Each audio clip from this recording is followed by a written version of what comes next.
Nos dizer sobre a sua visita à cidade da Beira e este ambiente que se vive aqui?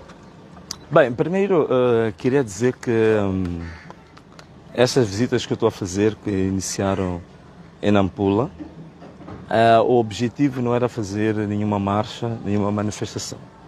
O objetivo destas visitas, incluindo esta, é pura e simplesmente reunir com a delegação política da CAD Podemos, como estamos em parceria, para duas coisas fundamentais. A primeira era, digamos assim, reanimar as nossas delegações em função dos resultados eleitorais que estão a ser anunciados, tanto por apuramento intermédio, assim como por apuramento provincial, que indiciam uma situação de adulteração dos resultados originais. Então tinha que reanimar as nossas delegações, os delegados de candidatura e também prepararmos para a apresentação dos protestos, os contraprotestos e o recurso que vai seguir para o Conselho Constitucional. Como sabe, teremos que juntar editais das 25 mil mesas que é para remeter para o Conselho Constitucional. Então, esta visita era justamente para esta questão organizacional, esta questão motivacional das nossas delegações. Logicamente que em Nampula o que aconteceu, no trajeto do aeroporto até a delegação, as pessoas foram se juntando, não estava planificado nenhuma marcha, as pessoas, a população foi se juntando para saudar, para ir fora e foi criando aquele aglomerado. Aqui na Beira, vinhamos fazer a mesma coisa. Portanto, esta é a nossa delegação política provincial, então estava aqui reunido com a comissão política justamente para estes assuntos que eu aqui estava a falar. E essa reunião já aconteceu e, portanto, quando cheguei no aeroporto, o comandante provincial da polícia veio ter comigo para dizer que aqui na Beira eu não haveria de fazer nenhuma marcha, aqui na Beira eu não havia de fazer nenhuma manifestação, que aqui na Beira eu não havia de fazer nenhuma declaração daquilo que eu pretendia fazer como declaração. Então, perguntei a ele onde é que ele foi buscar essas teses todas. Ele não conseguia me dizer. Eu disse, bom, o senhor é polícia, há uma regra básica no sistema de justiça, é que todo tipo de afirmação que se faz tem que ter uma fundamentação legal. Então, o senhor fundamenta legalmente o que está por detrás está a dizer. Portanto, mas notamos um despreparo total do próprio comandante, que é uma coisa triste, porque ele é que é a figura mais categorizada na província, que tem que servir como exemplo, tanto para nós como cidadãos, como para os seus colegas, que a sua atuação é baseada na Constituição e na lei. Então, ele não conseguiu fazer isso. Não conseguiu comprovar com base na lei e na Constituição que o que ele estava a dizer tinha algum sustento legal. Portanto, é muito triste, é muito lamentável. E eu disse a ele, eu hoje não venho para fazer uma marcha, eu venho para pura e simplesmente ter uma reunião com a minha comissão política. Portanto, são mais ou menos 17 pessoas. Portanto, não faz sentido, é totalmente absurdo o que eles estão aqui a fazer, a movimentar todas as unidades policiais da cidade, todas as esquadras, todo o equipamento. Temos aqui a Polícia Marinha, temos aqui a Polícia da Ordem, temos aqui a UIR, temos aqui a Polícia Canina e temos outras unidades da polícia como o Cernic, como o CISE, como o DIO. Portanto, cerca de 8 unidades da polícia, pura e simplesmente por causa do indivíduo que chegou numa cidade. Portanto, é totalmente ridículo e absurdo. Numa altura em que a cidade da Beira, como vocês sabem, está assolada com um elevado índice de crimes de raptos, de sequestros, de violação de mulheres, de tráfico de órgãos, de prostituição infantil, de tráfico de seres humanos também, para várias finalidades obscuras. E até sabes que na cidade da Beira houve durante um tempo alguns crimes que eram muito semelhantes pelo modus operandi com o terrorismo que está em Cabo Delgado. Portanto, até há quem indiciava de que havia um balão de oxigênio dos insurgentes de darem uma pequena entrada para o Sofala. Portanto, temos todo este conjunto de crimes que precisam dessas unidades especializadas da polícia variadas para mobilizarem os seus recursos financeiros, os seus meios circulantes, os seus recursos humanos, que é justamente para fazer face e garantir a tranquilidade das pessoas. Aí nunca há meios, nunca há combustível, nunca há homens, os polícias estão desmotivados, não têm salários, não têm subsídios, a polícia nunca está capacitada, não consegue responder, mas hoje conseguiu mover todo o contingente policial de uma província porque pura e simplesmente chegou o Venâncio. Agora, a única coisa que eu quero dizer, e eu já disse ao próprio comandante provincial, e volto aqui a dizer a todas as câmaras da televisão, nós reafirmamos aqui, de pés juntos e firme, que a declaração que nós fizemos, que na segunda-feira está declarada uma greve nacional e geral, nós não vamos arredar o pé desse ponto. E vamos reafirmar com todas as letras de pulmões cheios, firme e convicto. Segunda-feira, todo o país deve estar em sintonia para protestarmos, para manifestarmos o nosso desagrado, desalento, decepção em relação à gestão que está sendo feita do processo eleitoral pelos órgãos eleitorais. Mas também não é só isso, é que aproveitamos também essa ocasião na segunda-feira para demonstrar também o nosso repúdio à situação em que o país, de uma forma geral, resvalou com este regime de 50 anos. Qual é que é essa situação? Nós subimos do índice de incidência da pobreza de cerca de 46% para 62%. Significa que Moçambique hoje tem cerca de 25 milhões de pessoas a viver abaixo do limiar da pobreza. Em palavras simples, 25 milhões de miseráveis neste país. Nós temos agora o investimento direto estrangeiro está mais baixo dos últimos 20 anos. Neste momento, o nosso nível de educação no país é dos piores da África e do mundo. Os serviços de saúde que nós temos já nem são serviços de saúde, são altamente precários, que até se confundem com uma casa mortuária.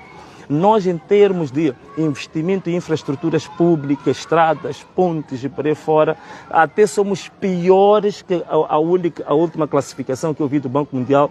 A Suazilândia tem melhores infraestruturas públicas do que Moçambique, um país que devia ser um distrito nosso. Portanto, estamos na pior situação nos últimos 20 anos em termos econômicos, em termos sociais e até, por que não, até em termos culturais também. Perdeu-se valores por completo.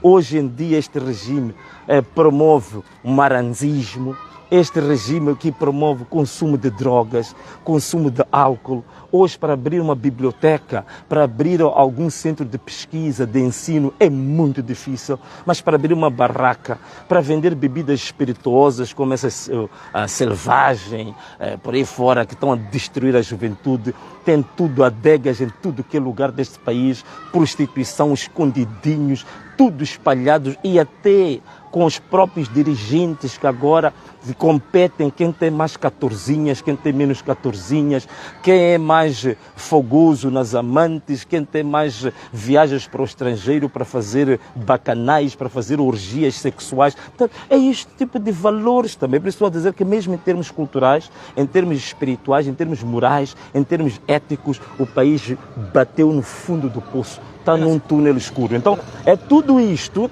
que esta greve nacional e geral da segunda-feira vai representar. Quando fala da greve geral, este anúncio acontece numa altura em que foi intimado pela Procuradoria. Isto por si só, como é que olha, tendo em consideração que já faz esta... Não, é natural, meu irmão. É natural que assim seja. Há quem disse na mídia que não, a Procuradoria é um órgão, e toda a gente sabe disso, isso é trivial, que é um órgão que o garante da legalidade, é o garante da defesa da nossa Constituição e da lei, é o advogado do Estado, no fundo é o advogado de todos nós, é o advogado do povo. Então significa que a Procuradoria, tudo o que a Procuradoria faz, como princípio básico da sua atuação, tem que ter uma fundamentação legal. Se tu olhares para a notificação da Procuradoria, todas as coisas que a Procuradoria diz que é a sua convicção, a Procuradoria não indica qual é que é a base legal para ter tirado aquela conclusão. Por exemplo, quando fala de incitação à violência, não diz qual é que é a norma, qual é o artigo da lei em concreto que eu tenha violado e em que circunstância. Logo, a própria Procuradoria fez mais um comunicado que eu posso chamar de um panfleto. Fez mais um comunicado que representa, no fundo, uma espécie de uma sentença, digamos, ilegítima do ponto de vista jurídico, né? Quer dizer, que não tem uma fundamentação técnico-legal.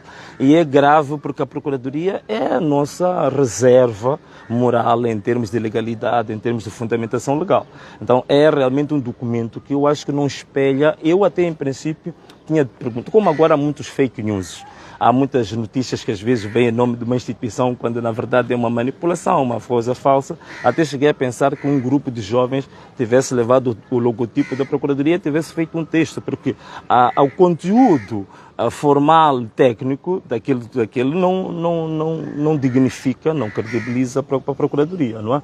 É por isso que, em termos concretos, estou a receber a segunda notificação, mas até este momento nunca fui chamado para uma audição, nunca fui chamado para declarações, nunca fui chamado para nada. Portanto, a própria Procuradoria tem consciência de que o que está sendo colocado nestas notificações não tem, digamos assim, uma consistência que lhe permita agir com convicção de que, de fato, o Venâncio está a cometer todo aquele tipo de ilícitos. Portanto, eles próprios sabem que não corresponde à verdade. É mais um exercício propagandístico em defesa e para legitimação do partido que neste momento toda a gente sabe que manipulou os resultados, que falsificou os resultados e que está neste momento a usar a CNE e o STAI, digamos, como os seus apêndices de legitimação de uma fraude grosseira, grandiosa, que não tem outra maneira de fazer senão também usar o sistema de justiça para intimidação. Portanto, o que vocês estão a ver aqui é uma intimidação, que é para quê? Para nós não lutarmos pelos nossos direitos, para nós não lutarmos para a reposição da verdade, para nós não lutarmos pela defesa da vontade popular. Portanto, é tudo intimidação, não tem nenhuma base legal, não tem nenhum fundamento na lei o que está sendo feito. E já agora, terminou o encontro, o que é que vai ser? Aqui na Cidade da Beira tem outra agenda? Ou... Não. Na Cidade da Beira é exatamente isso. Vir a reanimar, não é, o nosso pessoal, virmos neste momento, estamos a fazer a nível nacional a agregação dos editais originais, estamos a tirar cópias, estamos a fazer o scan para termos o registro também digital de todo o material e estamos enviando pouco a pouco para Maputo para ver se depois do anúncio dos resultados pela CNN, o anúncio dos resultados nacionais, a gente tenha condições para rapidamente apresentar o recurso ao Conselho Constitucional. Portanto, este é que é o nosso fundamento, a nossa preocupação, porque isso envolve uma ginástica muito grande, tanto em termos financeiros, como em termos organizacionais, como em termos, digamos assim, de capacidade jurídica de fundamentar o recurso. É um exercício gigantesco. Então é isto que estamos a fazer, portanto, a nível nacional. E também, por outro lado, a parte motivacional, né? Motivar as pessoas, motivar os jovens, e temos que continuar firmes, temos que continuar a lutar com base em todas as janelas que legalmente existem para o efeito. Uma das janelas é exatamente a manutenção da nossa greve nacional para segunda-feira, que é um direito básico que todo cidadão tem de aderir a uma greve, seja no setor privado ou no setor público, querendo. Se não quer, não adere. Mas querendo aderir. Mas aderir à greve não precisa de autorização de ninguém. É uma greve pacífica? Sim, é uma greve pacífica, não vamos destruir bens públicos nem privados. É uma greve exatamente de paralisação da atividade econômica. É só isso. É parar de fazer a sua atividade. Mas nada, no setor público e no setor privado. É só isso. É mesmo uma greve, não é uma manifestação pública de ataque a instituições. Se isso acontecer, está fora do padrão daquilo que nós queremos. É apenas paralisação das atividades, apenas isso, não é mais nem menos do que isso. E aproveito agora também os objetivos da televisão para dizer que aquilo que aconteceu em Nampula, sabemos que o comandante, o diretor da ordem em Nampula veio com mentiras grosseiras, que é uma coisa realmente horripilante. A ideia que eu sempre tive desde criança da polícia é que a polícia era reserva moral. A polícia era, digamos assim, o espelho, o protótipo da seriedade, da lei, do respeito pela verdade. Então, olhar para um diretor da ordem de uma província mentir de uma forma tão descarada, tão tranquila, que parece um bandido ali de esquina, de fato isto choca qualquer um. Portanto, ele chega a dizer que o Venâncio ordenou que os seus seguidores atacassem a polícia. Isto é de uma mentira grosseira, porque graças a Deus, todas as nossas atividades públicas, nós fazemos os nossos vídeos. Então tem uma live que filmou todas as etapas. Quem quiser é pegar o vídeo, vai ver claramente. Não existe um único momento que o Venâncio tenha dito aos seguidores que ataquem a polícia. Pelo contrário, nós iniciamos a nossa atividade no aeroporto, o diretor da ordem veio falar comigo, o chefe das operações estava ali presente, saímos do aeroporto, foi colocada uma indra na parte frontal da nossa delegação, da nossa caravana, e também na parte posterior, portanto, a última viatura da polícia. Portanto, nós estávamos entre duas viaturas da polícia e andamos 45 minutos em harmonia total com a polícia, cumprimentando as pessoas, saudando toda a gente que estava nos passeios, de forma harmoniosa. Até às vezes, quando mudávamos de rota, parávamos um pouco, avisávamos a polícia, olha, apetecíamos, no nosso desejo, até chegar à delegação, gostávamos de passar desta rua. E eles diziam, não, esta rua sim, esta rua não, e foi assim, durante 45 minutos. Mas quando chegamos na rotunda, famosa rotunda dos Correios, ali é que a coisa muda. Pura e simplesmente, a polícia, sem coordenar conosco, sem falar conosco, começou aos tiros para o ar. Começou a disparar indiscriminadamente. Os jovens começaram a ficar nervosos com o assunto. Houve, de fato, muito nervosismo dos jovens, eu concordo.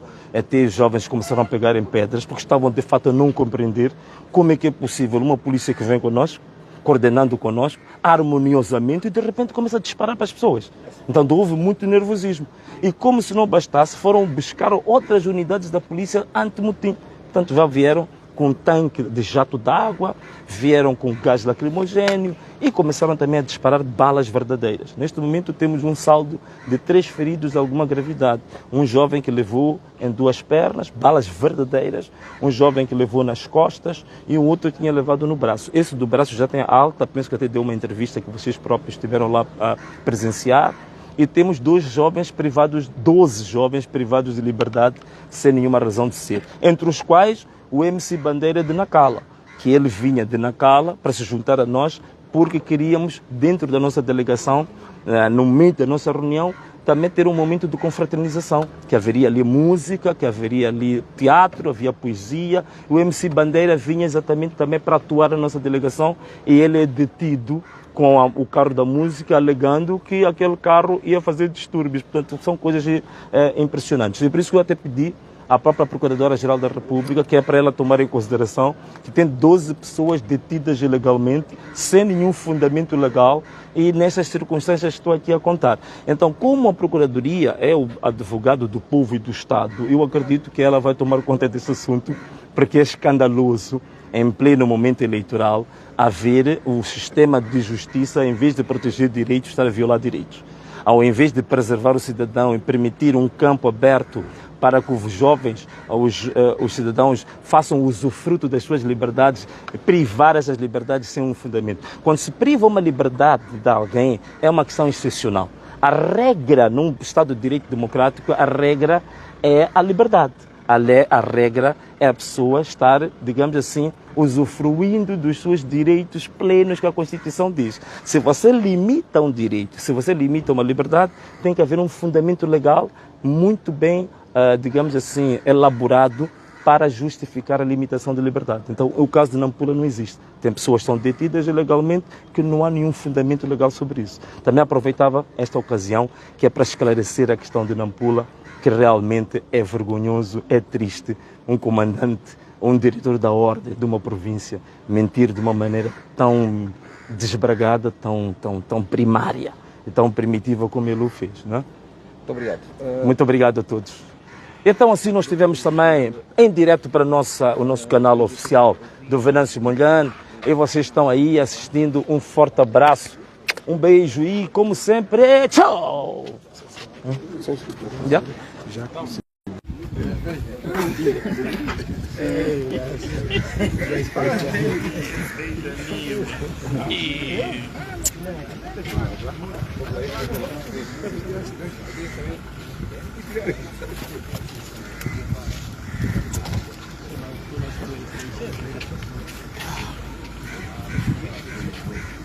Muito obrigado. Deixa eu ir na saída, estou a dizer.